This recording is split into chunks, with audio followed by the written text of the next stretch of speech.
बिस्मिल्लाहिर्रहमानिर्रहीम। अस्सलाम वालेकुम। आज 10 फरवरी है और दिन है जुमेरात का। आज गो के आप सुनना चाह रहे होंगे कि आज इस्लामाबाद हाई कोर्ट में क्या हुआ, जो मरीम नवाज़ साहिबा के केस की समाअत थी। लेकिन क्योंकि मैं आज लाहौर में हूँ और इस्लामाबाद हाई कोर्ट की समाअत अटेंड नहीं कर सका, लेकिन आज रात तक इंशाल्लाह जो इस्लामाबाद हाई कोर्ट के रिपोर्टर्स हैं दोस्त, उनसे सारी तफसीलात लेके मैं आपके सामने रखूँगा कि उस समाअत में क्या हुआ और जो चीज़ें आ रही हैं वो किस हद तक दुरुस्त हैं या उनका बैकग्राउंड क्या था, किस तनाजुर में क्या बात हुई। लेकिन मैंने एक सिलसिला शुरू किया था जस्टिस काजी फाइज साहब केस में, जो जजेस का फैसला है। उमर बंदयाल साहब ने जो तहरीर किया है, जिसमें मुनीब अख्तर साहब उनके साथ शामिल हैं, उसमें काजी मोहम्मद अमीन साहब हैं और जस्टिस जाद अली शाह साहब हैं। उसके ऊपर मैंने एक तसलसल के साथ वीडियोज़ कर रहा था, लेकिन ये मैं फिर 2-3 दिन नहीं कर सका। ये 5वीं उस सिलसिले की वीडियो है और ये जो पहले 4 वीडियोज़ की हैं उन सब में से ये अहम तरीन वीडियो है, क्योंकि ज़रा ये समझिए कि केस क्या था। वैसे तो इस केस के पूरा जो बैकग्राउंड है, जो इसके फैक्ट्स हैं, जो तारीखें हैं, वो भी किसी एक वीडियो में बता दूंगा आपको, लेकिन इसका सिंपल सा बैकग्राउंड ये है कि एक दरखास्त आती है अब्दुल हबीब डोगर की जानिब से एसेट रिकवरी यूनिट को कि काजी फाइज साहब की अहलिया और बच्चों की प्रॉपर्टीज़ हैं बैरून मुल्क जो उन्होंने डिक्लेयर नहीं की हुई, ना उन्होंने अपने टैक्स रिटर्न में, अपनी वेल्थ स्टेटमेंट में, ना ही उनकी बीवी बच्चों ने जो है वो डिक्लेयर की हुई हैं। काजी फाइज साहब का वो सारा ज़ाहिर, उसके बाद फिर चीज़ें चेक की जाती हैं, बिल्कुल डिक्लेयर नहीं थी। जब सुप्रीम जुडिशल काउंसिल को रेफरेंस बना के भेजा गया, सुप्रीम जुडिशल काउंसिल ने उनको शोकॉज नोटिस जारी किया। एडमिटेड फैक्ट था, उन्होंने ये तस्लीम किया कि जी बिल्कुल मेरे बीवी बच्चों की ये प्रॉपर्टीज़ हैं, लेकिन मेरे ज़िम्मे नहीं है इनको डिक्लेयर करना, क्योंकि मेरा इन प्रॉपर्टी से कोई तल्लुक नहीं है। फिर ये मामला सुप्रीम कोर्ट में चला। सुप्रीम कोर्ट ने 7 जजेस ने मामला FPR को भेज दिया, 3 ने कहा कि नहीं भेजना। फिर FPR के एक असेसमेंट ऑर्डर आया, उसके बाद फिर वो रिव्यू में आए तो रिव्यू में 7-3 से जो उनके खिलाफ फैसला आया था वो बज़ाहिर 6-4 से उनके हक में आ गया। लेकिन जब ये 4 जजेस का फैसला आया तो इसने मजीद सवालात खड़े कर दिए कि वो तो 6 जजेस का फैसला ही नहीं है, वो भी 4 जजेस का फैसला है, जो मुनीब अख्तर साहब का नोट में आपके सामने रख चुका हूँ। लेकिन इसमें जो सबसे बड़ा इंकशाफ जो ये है, ये कौन सा है मैं आपको ये बता देता हूँ। ये वॉल्यूम 3 है और उसका पेज है 135। उसके ऊपर जो सबसे बड़ा जो इंकशाफ है वो काजी फाइज साहब के लिए ख़तरे की घंटी है। वो बहुत काजी फाइज साहब के लिए बहुत ख़तरनाक है। उसकी रीज़न ये है कि काजी फाइज साहब ये कहते रहे कि उनकी जो बीवी के जो अकाउंट्स हैं, जो बाहर उन्होंने पैसे भेजे, उससे काजी फाइज साहब का कोई ताल्लुक नहीं है। इन 3 वैसे तो अगर आप ये देखें 73 पैराग्राफ नंबर जो है वो 73 से 85 तक ये सबसे इंपॉर्टेंट है इस फैसले के। लेकिन इस वीडियो में मैं आपके सामने रखने जा रहा हूँ पैराग्राफ नंबर 73 से 78 तक 5 पैराग्राफ, जिसमें उमर बंदयाल साहब ने क्या क्या तहरीर किया है और ये सबसे ज़्यादा ख़तरनाक है। इसके बाद ये केस बिल्कुल आप कह सकते हैं कि ये केस इस मुर्दा केस में जान पड़ गई है। आपको तफसील से मैं बता चुका हूँ इन्हीं वीडियोस में, जो पिछली 5-7-8 वीडियोस हैं उनमें से मैं आपको बता चुका हूँ कि हुकूमत क्या करने जा रही है। फिर ऑन द रिकॉर्ड जो बैरिस्टर फरोग नसीम है उन्होंने क्या कुछ कहा। अब आ जाए पैराग्राफ नंबर 73 में उमर बंदयाल साहब ने क्या कहा। उमर बंदयाल साहब कहते हैं कि मौजूदा नज़रसानी दरखास्तों की समाअत के दौरान इंतहाई अहम मालूमात सामने आई, जो अक्सरियती फैसले में जारी हमारी उस हदायत को कुव्वत बख्शती हैं जिनमें FPR को लंदन जायदादों की फंडिंग के ज़राए की तस्दीक का हुक्म दिया गया था। उमर बंदयाल साहब कहते हैं कि जो FPR को हमने तहकीकात का हुक्म दिया था, उसकी जो रिपोर्ट आई है उसने ये साबित किया है कि हमने FPR को दुरुस्त हुक्म दिया था, हमारा फैसला ठीक था वो 7 जजेस का कि FPR इस मामले की छानबीन करे, मनी ट्रेल ले, सबूत ले। वो ये कहते हैं कि सामने आने वाला नया मवाद फाजिल दरखास्त गुजार जस्टिस काजी फाइज ईसा की जानिब से दायर करदा आइनी दरखास्त के काबिल समाअत होने को अहम अंदाज में मुतासर करता है। काजी फाइज से जो कहते हैं कि उनका के जो रिव्यू उनका था कि मेंटेनेबल है, उसको कैसे मेंटेनेबल, वो रिव्यू में उन्होंने आकर कहा कि ये मेरी रिव्यू जो है वो इसलिए सुनी जाए और एक्सेप्ट की जाए क्योंकि मेरा कोई तल्लुक नहीं है। लेकिन ये जो सबूत सामने आए हैं वो ये साबित करते हैं कि जो 7 जजेस का फैसला था वो बिल्कुल काबिल समाअत था, जो ठीक फैसला था, उन्होंने दुरुस्त फैसला किया था। इसमें वो कहते हैं ये नई इंफॉर्मेशन क्या है और इसे कैसे जो है ये सामने आई, इसका बैकग्राउंड क्या है, ये सारा आगे उन्होंने तफसील दी हुई है। उमर बंदयाल साहब ने पैराग्राफ नंबर 74 में ये कहा है कि 19 अप्रैल 2021 को नज़रसानी मामले पर दलाइल के दौरान सरीन ईसा ने बार बार commissioner inland revenue Zulfikar Ahmed के 14 सितंबर 2020 के उस असेसमेंट ऑर्डर का हवाला दिया जो उनके खिलाफ जारी किया गया था। ये 19 अप्रैल वो तारीख है जब अभी उनके रिव्यू अभी एक्सेप्ट नहीं हुई थी और दलाइल जारी थे, और जुल्फकार अहमद ने एक असेसमेंट ऑर्डर जारी किया था, जिस असेसमेंट ऑर्डर पे उस वक्त भी मैंने वीडियोस की थी, लेकिन ये वाला पोर्शन उन डॉक्यूमेंट्स में नहीं था जो डॉक्यूमेंट्स मैंने हासिल किए थे। मैंने जो डॉक्यूमेंट्स हासिल किए थे उनमें से मैंने काफ़ी सारी चीज़ें आपके सामने रखी थी।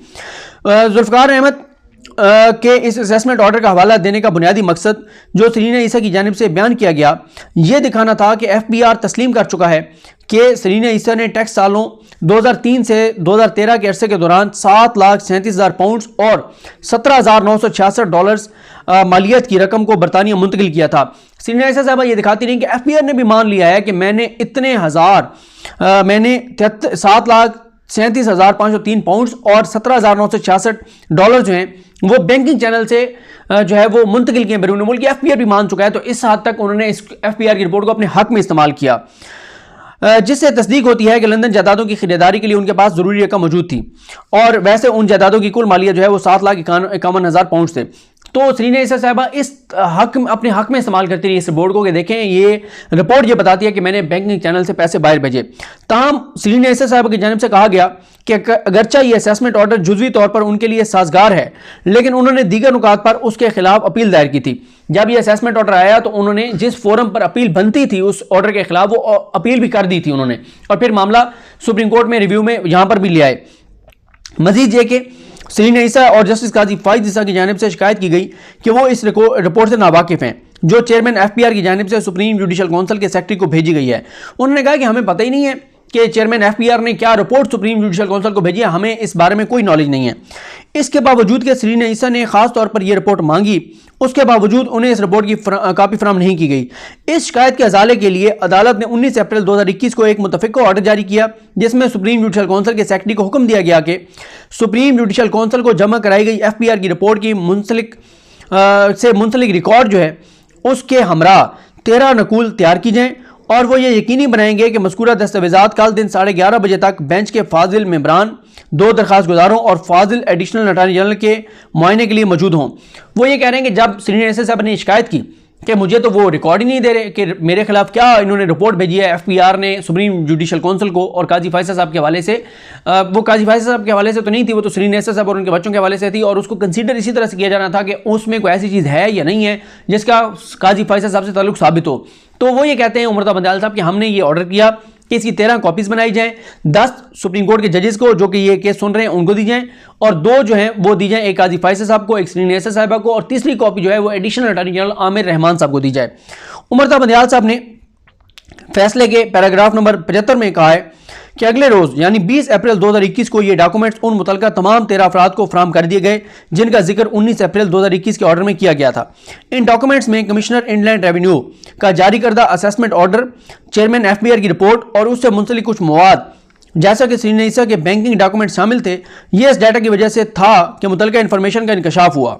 इन्फॉर्मेशन का पहला टुकड़ा जो अहमियत का हामिल है वो सरीना ईसा के क्लिफ्टन कराची में स्टैंडर्ड चार्टर्ड बैंक में फॉरेन करेंसी अकाउंट नंबर फलां से मुंसलिक जो एक फॉर्म है, अथॉरिटी फॉर्म है और डेलीगेशन फॉर्म है, उससे मुतलिक है। इसी अकाउंट से सरीना ईसा ने 7,37,503 पाउंड और $17,966 की रकम को बरतानिया में मुख्तलिफ अकाउंट्स में मुंतकिल किया, जिनके बारे में कहा जाता है कि ऐसा लंदन जायदादों की खरीदारी के लिए किया गया। जिस अकाउंट से सरीना ईसा साहिबा ने ये 7,37,000 पाउंड और $17,966 भेजे, उसका जो रिकॉर्ड सामने आया उस रिकॉर्ड में क्या है, उस फॉर्म को जो फॉर्म उसका है उसको बैंक की स्टेशनरी पर प्रिंट किया गया है। यह 15 दिसंबर 2003 की तारीख का फॉर्म है और इस पर सरीना ईसा और जस्टिस काजी फाइज ईसा दोनों की जानिब से दस्तखत किए गए हैं। यह स्टैंडर्ड चार्टर्ड बैंक में सरीना ईसा के फॉरेन करेंसी अकाउंट से मुतल्लिक फाजिल दरखास्त गुजार को वसी इख्तियारात देता है। उनमें कुछ इख्तियारात यूँ हैं, जो सरीना ईसा साहब का अकाउंट है उस पर काजी फायसा साहब के भी दस्तखत हैं और उनके इख्तियारात क्या दिए गए हैं वो मैं आपको बताता हूँ। यानी काजी फायसा साहब जो ये कहते रहे कि मेरा कोई तल्लुक नहीं है इन अकाउंट्स के साथ, इन जायदादों के साथ, वो गलत बयानी थी। अब आ जाए उनको इख्तियारात क्या दिए गए उस फॉर्म के मुताबिक। अकाउंट होल्डर के यानी सरीना ईसा साहब के बिहाफ पर काजी फायसा साहब चेक का इजरा कर सकते हैं। सरीना ईसा के अकाउंट में काजी फायसा साहब फंड्स जमा करा सकते हैं। सरीना ईसा के अकाउंट से फंड्स की मुंतकिली की हिदायत जारी कर सकते हैं काजी फायसा, और अकाउंट की स्टेटमेंट्स के इजरा के लिए हिदायत जारी कर सकते हैं काजी फायसा साहब। अब आ जाए पैराग्राफ नंबर 76 में क्या है। उमरता बंदयाल साहब लिखते हैं कि यह फॉर्म सुप्रीम जुडिशल काउंसिल की जानिब से भेजे गए रिकॉर्ड की फाइल की बुक 4 वॉल्यूम 3 के सफ़ा नंबर 135 पर मौजूद है। ये सबसे क्रूशल डॉक्यूमेंट है जो कि कहाँ है, बुक 4 वॉल्यूम 3 सफ़ा 135 पर। काजी फायसा की लॉ फर्म में उनके पार्टनर एहसन जाहिर रिजवी की जानिब से 1,25,000 पाउंड मालियत के चेक सरीना ईसा के फॉरेन करेंसी अकाउंट में जमा करवाए गए। इन चेकों की नकूल उसी बुक 4 में मौजूद हैं। 1 लाख पाउंड का चेक नंबर फलां NIB bank DHA 26 street branch Karachi से निकलवाया गया और 3 सितंबर 2009 को डिपॉजिट कराया गया। 25,000 पाउंड मालियत का चेक नंबर फलां NIB से 11 अप्रैल 2008 को निकलवाया गया।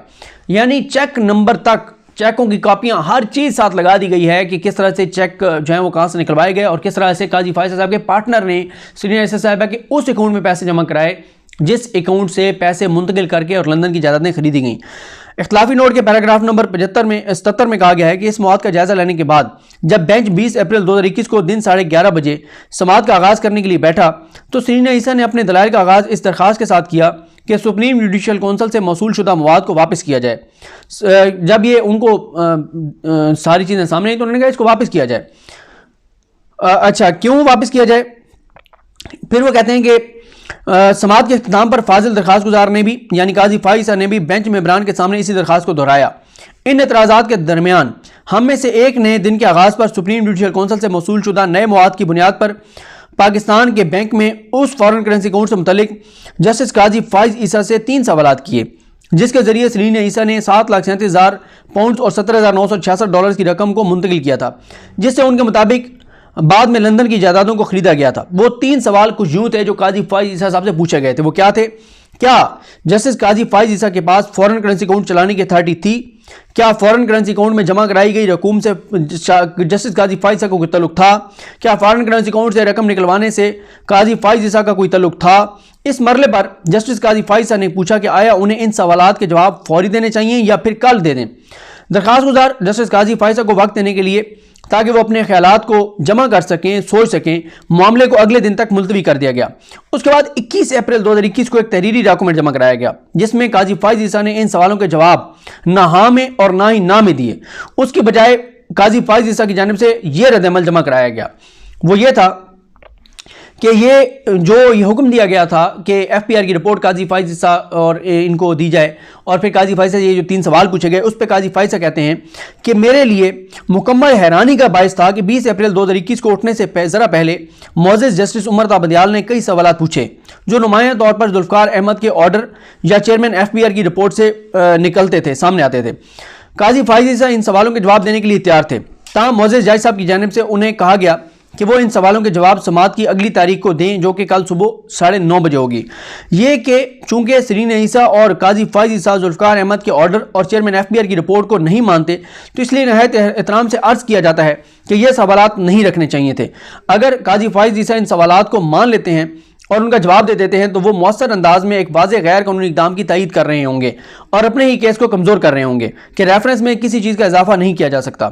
नहायत इज्जत के साथ मजीद बयान किया जाता है कि मज़कूरा नज़रसानी दरखास्तों की समाअत के मरले पर रिपोर्ट को इंडोर्स कराना मुनासिब नहीं। काजी फाइज साहब ने कहा कि वो जवाब नहीं देंगे। अगर जवाब देंगे तो इसका मतलब वो मान रहे हैं उस FPR की रिपोर्ट को जिसमें चीज़ें सामने हैं जिसकी बुनियाद पर ये सवाल किए जा रहे हैं। इख्तलाफी नोट जो है ये यानी आप इख्तलाफी नोट तो आप इसको नहीं कहेंगे क्योंकि अब ये 4 जजेस जो फैसला है इसमें जो नए सवालात आए हैं ये हल तलब हैं, जवाब तलब हैं कि अब वो भी 4 जजों का फैसला है, ये भी 4 जजेस का फैसला है। एक जज रिटायर हो गए, एक ने मुख्तलिफ फैसला लिखा, तो असल में अब फैसला है कौन सा? इसके पैराग्राफ नंबर 78 में कहा गया है कि यह सवाल पूछने का मकसद सादा अंदाज में यह देखना था कि आया जस्टिस काजी फाइज ईसा के सरीना ईसा के फॉरेन करेंसी अकाउंट से जो तल्लुक है उसको वो मानते हैं या नहीं मानते। ये वो हकीकत है जो कि उस वक्त तक अदालती हुक्म पर सुप्रीम जुडिशल कौंसिल की जानिब से पेश करदा मवाद के बायस बेंच के मेंबरान को मालूम हो चुकी थी। जब उन्होंने वो रिपोर्ट देखी तो उनको पता चल गया कि इनका तो तल्लुक है। ताहम चूंकि फाजिल दरखास्त गुजार ने जवाब देने से गुरेज किया तो इसलिए मामले को अदालत में मजीद नहीं बढ़ाया गया। बहरहाल बेंच की अक्सरियत ने 5 मई 2021 को 20 अप्रैल 2021 के ऑर्डर के साथ एक इजाफी नोट मुंसलिक किया जिसके जरिए सुप्रीम जुडिशल कौंसिल से हासिल करदा डॉक्यूमेंट्स को वापस कर दिया गया और फाजिल दरखास्त गुजार से पूछे गए सवालात पर एतराज़ किया गया। तो ये यानी वो कहते हैं कि उसके बाद फिर ये हुआ कि काजी फाइज साहब ने जब ये कहा कि वो जवाब नहीं देंगे, फिर जाहिर है 6 जजेस ने उनके हक में फ़ैसला दे दिया, शॉर्ट ऑर्डर, और फिर अब उसका जो तफसीली ऑर्डर है वो आपको पता है कि जनवरी में आया। तो उससे ये हुआ कि वो मामला वहीं पे दब गया। लेकिन उमर ता बंदियाल साहब समेत 4 जजेस का जो फैसला है वो ये कहता है कि जस्टिस काजी फाइज ईसा साहब का उन प्रॉपर्टी से ताल्लुक साबित हो गया है जिनके बारे में वो कहते थे कि उनको कुछ नहीं पता। तो ये सबसे सेंसिटिव हिस्सा था इस फैसले का। और अगले पैराग्राफ भी बहुत इंपॉर्टेंट है, उन पे अगली किसी वीडियो में आपको बताऊंगा, और रात को कोशिश करूंगा कि मरीम नवाज साहिबा के केस के हवाले से आपको बताऊं। तो इस पे मजीद बात करेंगे। मुझे अपनी दुआ में याद रखें। हम सबका हामी नासरो। अल्लाह हाफिज़।